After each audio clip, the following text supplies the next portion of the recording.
What's up guys, Jay here with Solo Yugioh. Welcome to the channel if you're new. So yeah, we were taking notes while you guys were giving us all those recommendations last month. And one that kept getting recommended was the 25th anniversary edition of the Legendary Collection. So here we are, we got it for you guys today.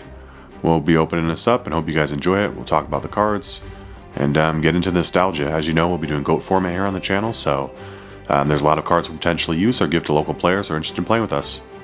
Alright guys, let's do this. Alright guys, so what we have in front of us is what comes in one box of this set. This pack right here is basically giving you all 6 of the cards that are guaranteed in each set, which is Ultra Rare Obelisk, Slifer, Ra, Dark Magician, Blue Eyes, and Red Eyes. And then one of those will be put in the pack again, and it's basically a 25th anniversary rarity. It looks kind of like a Starlight, but it's not considered a Starlight rare, but they look just nice just like them. They're pretty shiny, so yeah, it's cool. Obviously you can't use the gods in any of the decks, but you can use the Blue Eyes, Red Eyes, and Dark Magician. And then over, so we have Legend and Blue Eyes. That was March of 2002. That's what started this all. And then Metal Raiders, Spell Ruler, which was formerly Magic Ruler, and Pharaoh Servant all came out on October of 2002. And then the following year, Dark Crisis was December of 2003, and then Invasion of Chaos a few months later, March of 2004. Obviously that really provided some kind of power creep for the time with cards like Black Luster Soldier Envoy at the beginning, Chaos Emperor Dragon Envoy at the end, and Chaos Sorcerer. So Yu-Gi-Oh just really took off after this set. So I'm glad that they put that in there.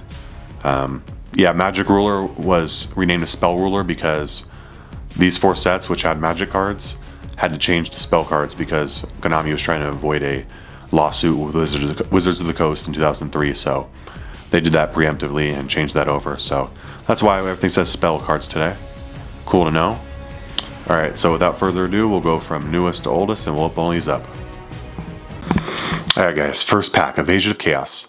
Like I said, March 2004. Really released some crazy cards in this set, so we'll see what we have here. I'm gonna go one at a time. Alright, so we got DD Borderline. Put that aside. Neobug. That's got some decent power for the time. 1800 is nothing to laugh at. I mean, cards back then just weren't that powerful. Alright. Dawn Turtle. Okay. Molten Zombie. This was always one of my favorite cards growing up. Like the cool looking ones. This one, you know, he's on fire. He's Pyro. You don't see too many Pyros nowadays, do you? It's not a type they typically use anymore. Ultra Evolution Pill. Tribute 1 reptile monster, special 1 dinosaur monster from your hand. Okay. I used to love having the old school dinosaur deck. Griffin's Feather Duster. Oh, destroys all spell traps on your side of the field. I do remember this, I just don't remember if I've ever read it before. Sacred Crane. If this card is special summoned, draw a card. Okay.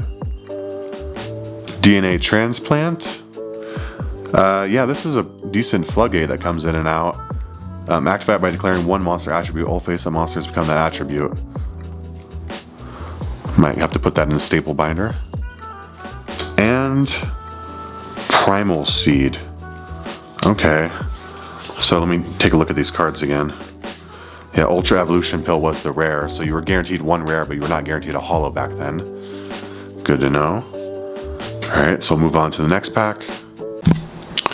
Dark Crisis. We're going back to December of 2003 now. So this is a set that released one of my favorite, Floodgates Skill Train. Let's see what we can get. Oh no, always having issues with the packs. Alright, we're in. Let's see if we can get something good. Staunch Defender. Was that Marauding Captain on the front? And then that's that 1 zombie card. Can't remember off the top of my head, but that was one of my favorite ones for the artwork as well. Mustering of the Dark Scorpions. Looks like it's got a Don Zalugan gang. Battle Footballer. 2100 defense. That's a that's not easy to get over in old school Yu-Gi-Oh. You have to have something bigger than 2100. Good luck. And we got another rare. We got Death's Feral Imp. Looks like he's a retrain of the original Feral Imp. Flip, target one card in your opponent's graveyard, or in your graveyard. Shuffle that card into the deck. Okay, interesting. And here we go. We got, I believe this card's banned, Butterfly Dagger Elma. It's the first super rare, first holo that we got. The equipped monster gains 300 attack. When this card is destroyed and sent to the graveyard while equipped, you return it to the hand. Yeah, there's just so many loops you can do with it. Let me know if I'm wrong though. I think it's banned. Obviously I don't see any play these days, so. Yep, there we go. We got our first holo. Non-spellcasting area. Okay. Oh, we got one of Don's loot guys. We got Dark Scorpion, Chick the Yellow. Very nice. We got Agito. Yeah, we all know how the power cut version of that ended up these days. On the limited list. And another member of Don's Luke's gang, we got Dark Scorpion, Gorg the Strong. Okay, he's a level 5, so you have to actually tribute to get him out there. Alright guys, let's move on to the next one. That's a pretty decent pack. Alright, Pharaoh's Servant. So now we're back in 2002 October time frame. And what do we got in here? We got Call of the Haunted Ultra Rare. My mind's slipping me, but we'll see if we pull something that I'm trying to remember.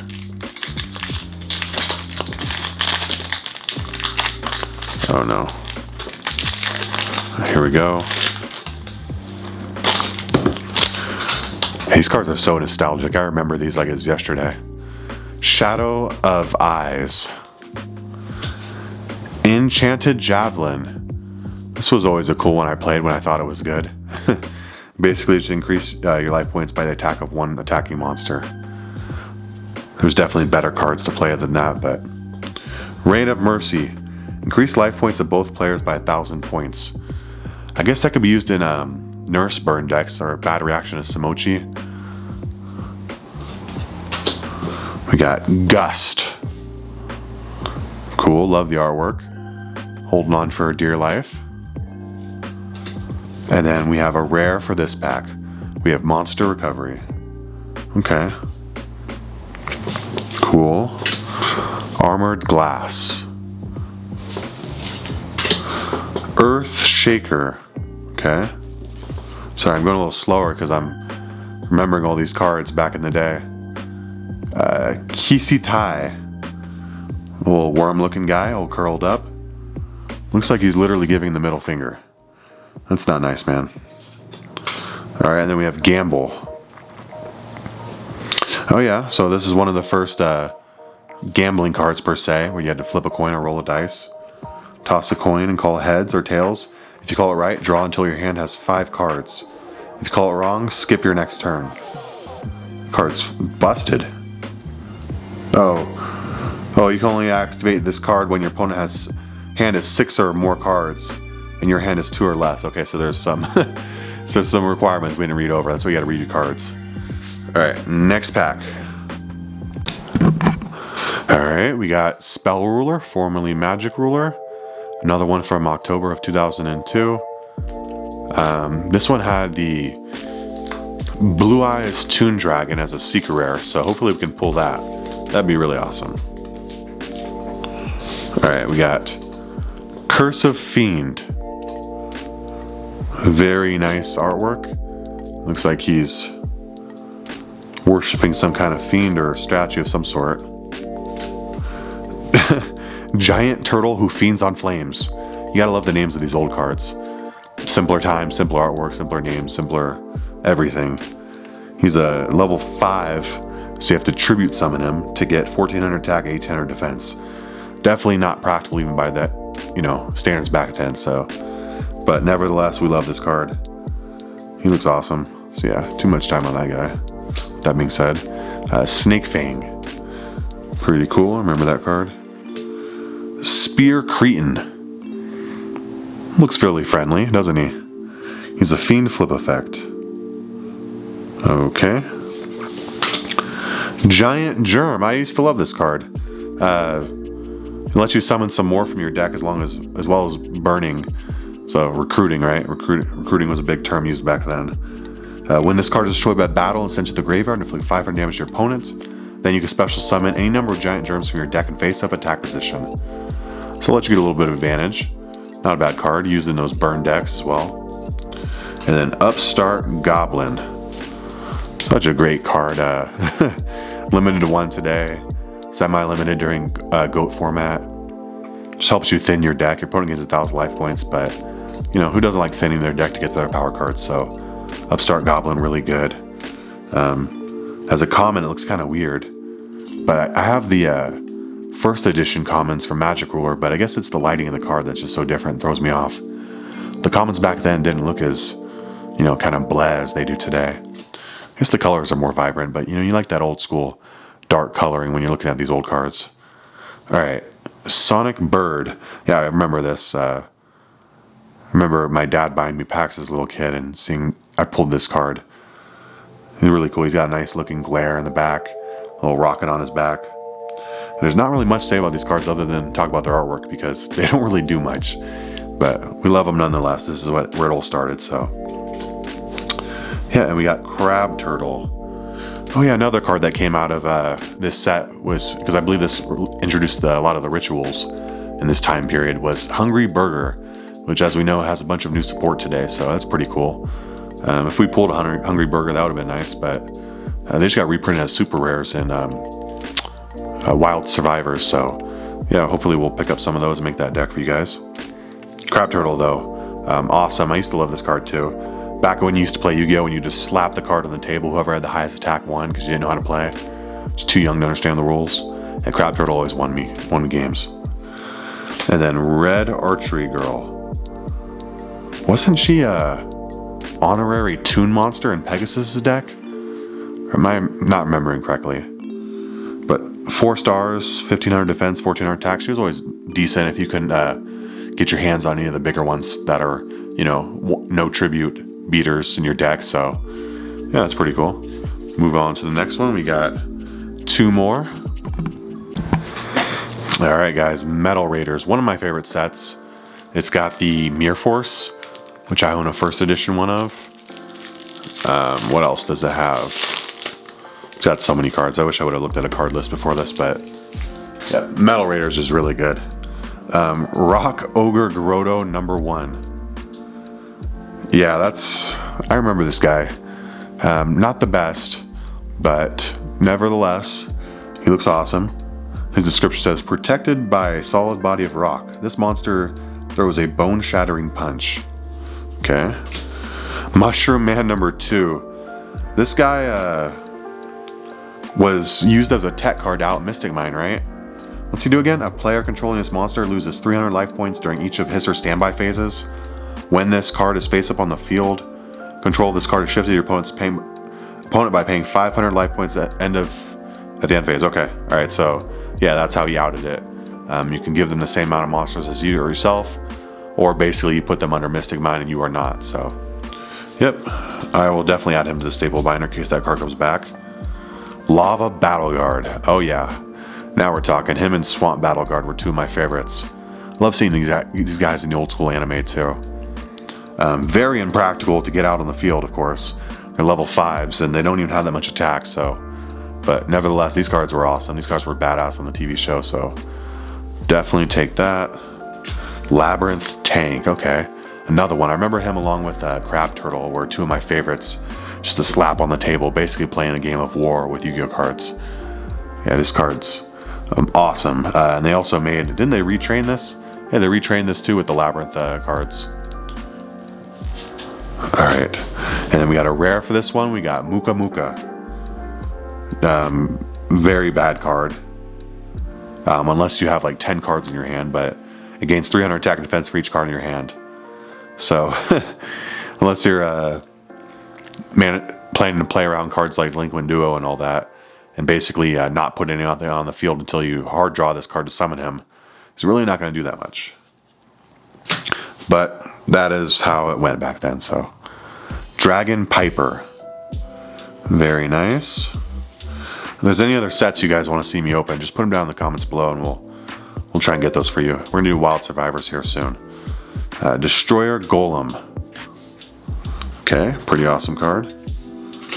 Disc Magician. Yeah, I remember this guy. This was one of my first cards I had too. Yeah, I don't know what happened to it. I wish I would have kept my old cards. I gave them away before I joined the army to my friends because I was quitting Yu-Gi-Oh at that time.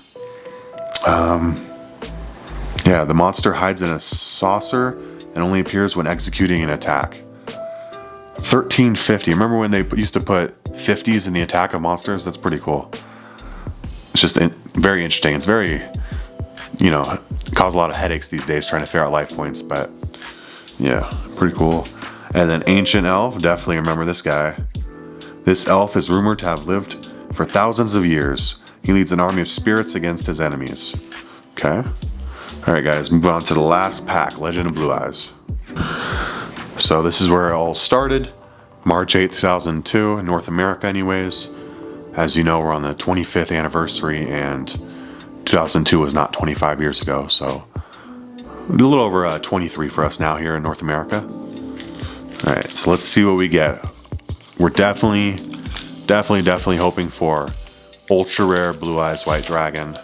That'd be pretty cool. Not really much of anything else I would want. Maybe a Trirone Dragon, but unless it's the OG Unlimited, not really looking for anything else other than maybe the Blue Eyes White Dragon. So Yami.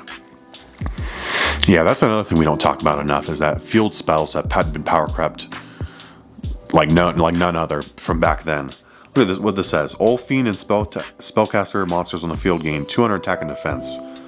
Also, all Fairy monsters lose 200 attack and defense. This is just completely underwhelming, but I will say for how minimalistic this art is, that's really badass too. So shout out to Yami. Never gonna see play again as long as this game is around. Terra the Terrible. Known as a swamp dweller, this creature is a minion of the dark forces. 1200 attack, 1300 defense. Pretty nostalgic card, but not the best for its time. Regardless, that artwork's pretty nice. Beast Fangs. A beast type monster equipped with this card increases attack and defense by 300 points. Yeah, maybe we should start from the beginning, a series on this channel where we just play these most basic cards. We've got our new editor and member of Solo Yugioh, Ricky, shout out to you. He's learning Yu-Gi-Oh, so might be good if we start him back at the beginning just to learn all the basics. So we might do a series like that. All right, and we got a rare Gravedigger Ghoul. Target up to 2 monsters in your opponent's graveyard, banish them. Okay, that's actually not too bad for this time. Maybe a counter to Chaos strategies a couple years down the line with GOAT format. Well, then again, Soul Release maybe is just a better option in general. Okay, oh no, it's out of order. Okay, we got super rare Swords of Revealing Light. I actually have the first edition of this. Let me show that to you guys.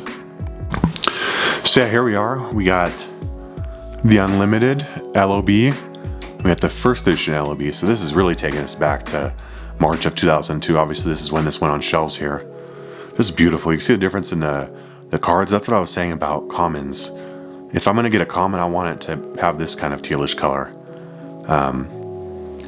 Yeah, I don't know if Konami will ever go back to doing it this color, but since they've changed to this, I do think it stands out a little more. It's easier to read. They've obviously increased the text box sizes over time. And then obviously the first edition is no longer up here because of Pendulum. They switched that down here ever since then. But yeah, look at that first edition magic card. Yeah, like I said, don't say that anymore, of course. So this card's actually not even that bad price-wise. I think he's just under 100 bucks, 70, 80, something like that. Why pay? Remember when Fenrir came out as an ultimate rare? You can get one of these cheaper than that. You could have gotten that. So I think it's a good time to pick up a lot of these nostalgic cards before it's too late. A lot of them are just getting harder and harder to find. So if there's any grails you guys want to add to your collection, just jump on it now. Otherwise you'll be stuck with the reprints instead of these for your old school decks. Alright, so I'll move on to the last cards of the set. Sojin, another one of those field spells that are just very underwhelming. This one's for Warrior and Beast Warriors. Gains 200 attack and defense. Cool, simplistic artwork. We got the Beaver Warrior. what this creature lacks in size, it makes up for in defense when battling in the prairie. Interesting. Well, it does make up in defense right here, so that's pretty cool. And we got Book of Secret Arts.